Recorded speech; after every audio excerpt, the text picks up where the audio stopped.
Howdy remarketing fans, and welcome back. Before we talk about ad exchanges and real-time bidding, which is the current state of online advertising in its most popular form, I want to summarize the rise of ad networks and some of the problems the ad network model created, because understanding the ad network is a very important part of the evolution of digital advertising, and it still remains a really important aspect of the online advertising ecosystem today. So let's jump into this presentation here real quick. As we know, ad networks rose to power because of the tremendous oversupply. There was a huge amount of supply. Publishers were continuously adding new websites. There were literally zillions of potential ad impressions, and the human sales teams were simply not able to keep up with the demand. So you had with the supply. So you had all these advertisers and all these agencies and their sales teams trying to strike deals with all these different publishers, but yet publishers had literally billions of ad impressions that were remaining unsold. They were ending up as remnant inventory. So the ad network was this sort of necessary intermediary which bought huge amounts of impressions in bulk, contextual impressions. And remember, when we say contextual impressions, they generally would buy these impressions for specific categories. They would kind of package them up in these nice deals, and they would then broker them in bulk to the advertisers at a margin. So that was the intermediary, the brokerage of the ad network. So they rose to power because they created a more efficient system that helped publishers sell their inventory, their remnant inventory, and they also helped buyers scale up their campaigns. They helped advertisers reach more people. To read a direct quote from Joanna O'Connell and Michael Green, Forrester analysts, media fragmentation, driven by a dramatic uptick in websites in the last decade, made it increasingly difficult for buyers to manage the multitude of individual publisher buys necessary to meet marketers' needs. So that's a direct summarization of what we just explained. And the ad networks provided a one-stop shop for agencies and advertisers. Instead of having to kind of hack down multiple different sales teams and multiple different publishers. So let's say you were Sony and you wanted to advertise. There are literally thousands, if not hundreds of thousands of websites that you potentially wanted to get your advertisements in front of. Instead of having to literally get on the phone and develop personal relationships with each one of these different publishers, the ad network allowed you to make a one-stop buy that would reach all those different publishers. They were able to syndicate their ads across all those different publishers in one shot. So that was the rise of the ad network. And just for some historic trivia, there were different types of ad networks. You had ad networks that just resold media from one type of publication. So for example, you might have had auto enthusiasts or travel enthusiasts or people who were into electronics. So you had ad networks that kind of specified, they built their niche and they became experts in that niche, and they sold inventory on a CPM model for that specific niche. You also had ad networks that were only selling premium publisher inventory. So there were ad networks that kind of were more expensive. They would buy premium inventory. And when we say premium, we mean just from better sites, higher quality sites that received higher quality traffic. Forbes, the Wall Street Journal, those, NewYorkTimes.com, MSNBC, Yahoo, all those different news outlets that were considered premium. The ad networks would buy them at a high price and they would sell them off at an even higher price. So you had those luxury ad networks, so to speak. And then you had the third type of ad network, which bought a mix of impressions at really dirt cheap prices, and they bundled huge amounts of impressions over to the advertisers, but the advertiser could not be selective on which sites their ads would appear and to what type of audience their ad would appear. You just had to kind of let the ad network reach into their grab bag and give you whatever they had in their inventory. Those ad networks were very similar to the dollar store. All three different types of ad networks claimed to have proprietary equations or algorithms that helped optimize the bidding and help optimize the delivery of these ads, but that was the basic structure of the ad networks. But the ad networks were not a perfect model. There were some major problems with ad networks that became so overbearing to the advertising industry, to both publishers and advertisers, which ultimately led to the ad exchange and the current real-time bidding structure we use today. First of all, there was a major issue with inappropriate placements. Because you were pre-buying huge lots of contextual inventory, advertisers didn't really know exactly which websites were showing their ads. So you might have a company that's trying to advertise their cruise ship, and their ads might show up on a news article that's talking about the latest cruise ship disaster that killed 45 people, whatever it may be. So that would obviously not be good. And there was very little transparency.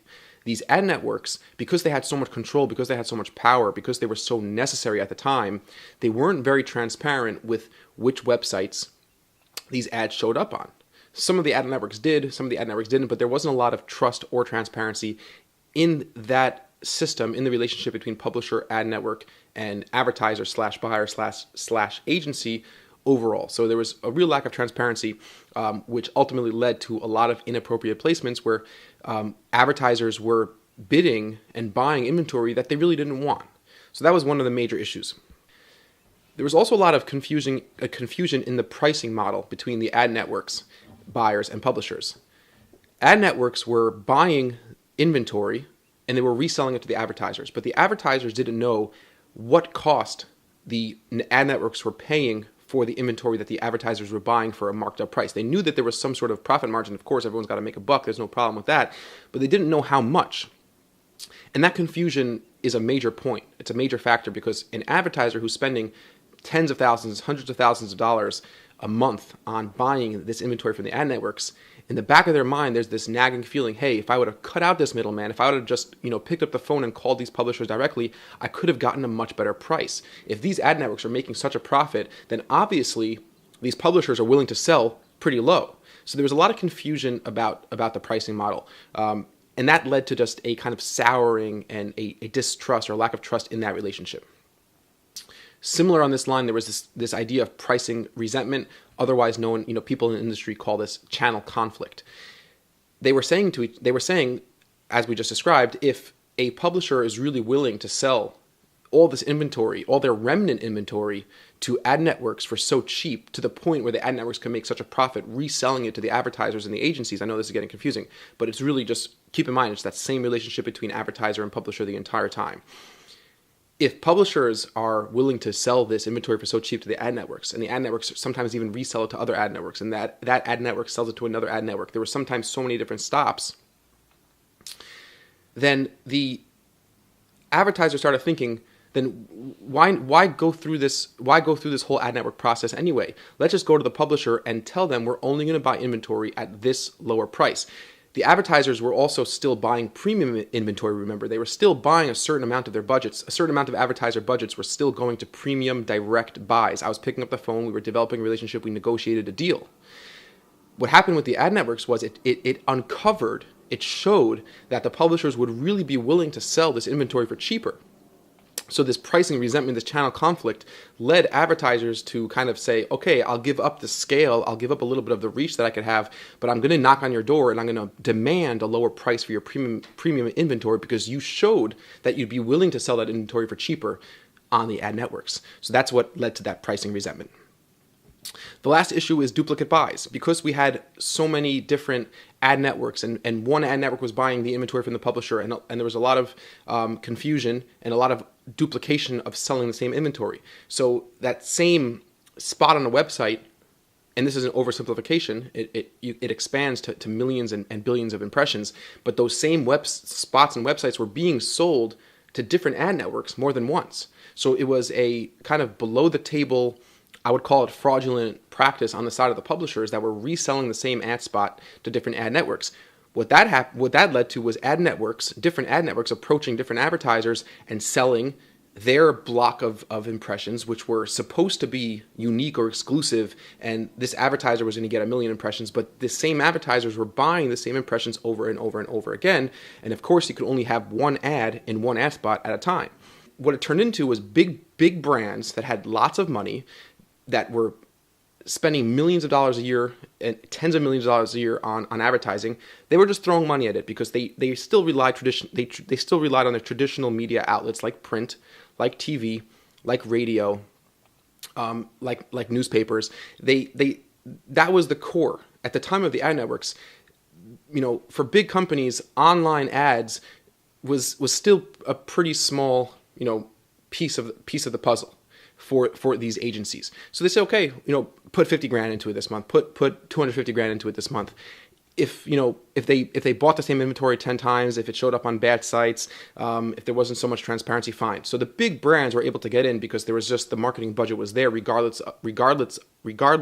of its proven efficiency, but smaller companies, mom and pops, small to medium-sized businesses were really getting killed in an ad network structure that wasn't clear to all the different players involved how things were working. So now let's jump in and talk about what the modern advertising looks like, how real-time bidding really shook things up in the industry, and what this all has to do with remarketing. Hope this wasn't too much. Hope it wasn't too confusing. I hope you're starting to get a sense of kind of the evolution of the digital advertising ecosystem, and we'll see you in a couple seconds in the next video.